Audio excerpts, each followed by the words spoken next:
হাসান বসরি রহমতুল্লাহি আলাইহ বলেছেন, তোমরা পৃথিবীতে ভালো মানুষদের সাথে বন্ধুত্বপূর্ণ সম্পর্ক রাখতে তৎপর হও, কারণ এই সম্পর্কের কারণে হয়তো তোমরা আখিরাতে উপকৃত হতে পারবে।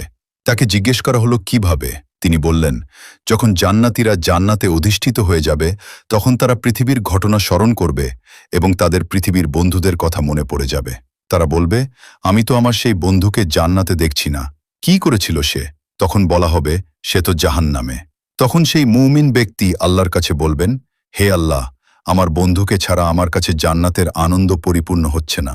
অতঃপর আল্লাহ তাআলা আদেশ করবেন অমুক ব্যক্তিকে জাহান্নাম থেকে বের করে জান্নাতে প্রবেশ করাতে।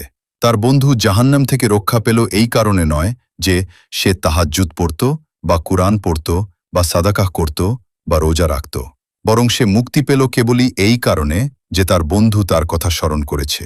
তার জান্নাতি বন্ধুর সম্মানের খাতিরে তাকে জাহান্নাম থেকে মুক্তি দেয়া হলো। জাহান্নামীরা তখন অত্যন্ত অবাক হয়ে জানতে চাইবে কী কারণে তাকে জাহান্নাম থেকে মুক্তি দেয়া হলো। তার বাবা কি শহীদ? তার ভাই কি শহীদ? তার জন্য কি কোনো ফেরেশতা বা নবী শাফায়াত করেছেন? বলা হবে, না, বরং তার বন্ধু জান্নাতে তার জন্য আল্লাহর কাছে অনুরোধ করেছে। এই কথা শুনে জাহান্নামীরা আফসোস করে বলবে, হায়, আজ আমাদের জন্য কোনো শাফায়াতকারী নেই এবং আমাদের কোনো সত্যিকারের বন্ধু নেই যার উল্লেখ আছে এই আয়াতগুলোতে। আমাদের কোনো সুপারিশকারী নেই আর কোনো সহৃদয় বন্ধুও নেই।